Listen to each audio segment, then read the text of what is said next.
Welcome back to the series of 12 Jyotirlinga of Shiva on TWM talk with Meenu. आज हम बात करेंगे 12 ज्योतिर्लिंगों में से एक घृणेश्वर ज्योतिर्लिंग की। यह महाराष्ट्र प्रदेश में दौलताबाद से 12 मील दूर वेरुल गांव के पास स्थित है। कुछ लोग इसे घुश्मेश्वर के नाम से भी पुकारते हैं। बौद्ध भिक्षुओं द्वारा निर्मित एलोरा की प्रसिद्ध गुफाएं इस मंदिर के समीप ही स्थित हैं। इस मंदिर का निर्माण देवी अहिल्याबाई होलकर ने करवाया था। शहर से दूर स्थित यह मंदिर सादगी से परिपूर्ण है। 12 ज्योतिर्लिंगों में यह अंतिम ज्योतिर्लिंग है। घृणेश्वर ज्योतिर्लिंग भोलेनाथ की अपार भक्त रहे घुश्मा की भक्ति का प्रतीक है। उसी के नाम पर ही इस शिवलिंग का नाम घुश्मेश्वर पड़ा था। कहते हैं कि यहाँ मौजूद सरोवर, जिसे शिवालय के नाम से जाना जाता है, उसके दर्शन किए बिना ज्योतिर्लिंग की यात्रा संपन्न नहीं होती। मान्यता है कि जो निसंतान दंपति सूर्योदय से पूर्व इस शिवालय सरोवर के दर्शन बाद घृणेश्वर ज्योतिर्लिंग के दर्शन करता है, उसकी संतान की कामना जल्द पूरी होती है। घृणेश्वर ज्योतिर्लिंग पूर्वमुखी है। सर्वप्रथम स्वयं सूर्य देव इनकी आराधना करते हैं। मान्यता है कि सूर्य के जरिए पूजे जाने के कारण घृणेश्वर दैविक भौतिक तापों का धर्म, अर्थ, काम, मोक्ष का सुख प्रदान करते हैं।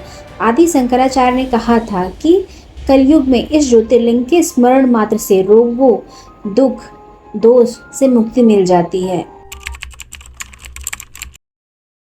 दक्षिण देश में देवगिरी पर्वत के पास सुधर्मा नाम का ब्राह्मण अपनी पत्नी सुदेहा के साथ निवास करता था।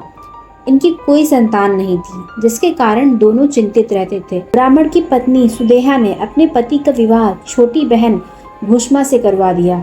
घुश्मा शिव की परम भक्त थी।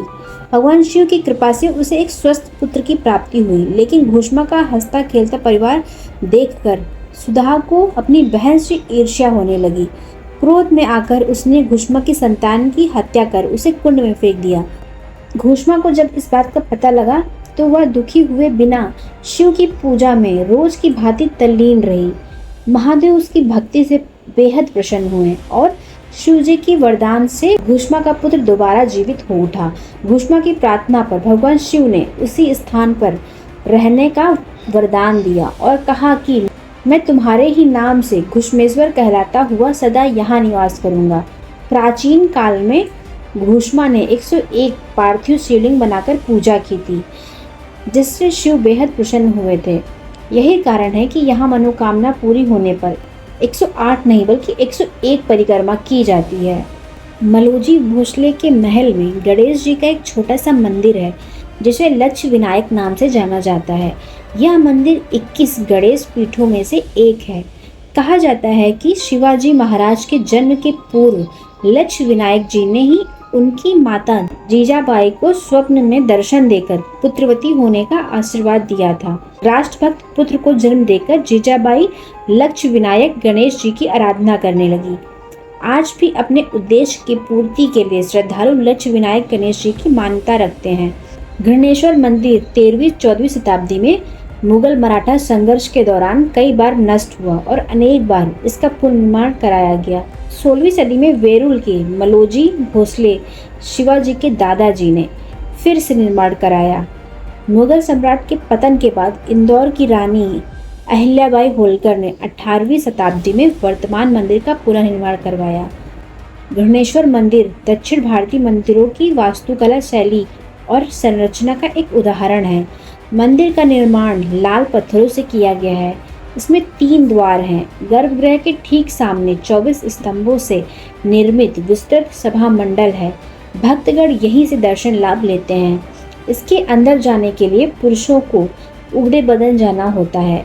यह भारत में सबसे छोटा ज्योतिर्लिंग मंदिर है। शिव पुराण के अनुसार जिस तरह शुक्ल पक्ष की पूर्णिमा में चंद्रमा को देखकर सुख की अनुभूति होती है, उसी प्रकार घृणेश्वर ज्योतिर्लिंग दर्शन कर मनुष्य पाप मुक्त हो जाता है। भगवान दिन में तो सब जगह वास करते हैं, लेकिन रात में शिवालय तीर्थ के पास ही बसते हैं। इसलिए घृणेश्वर में शयन आरती का विशेष महत्व है।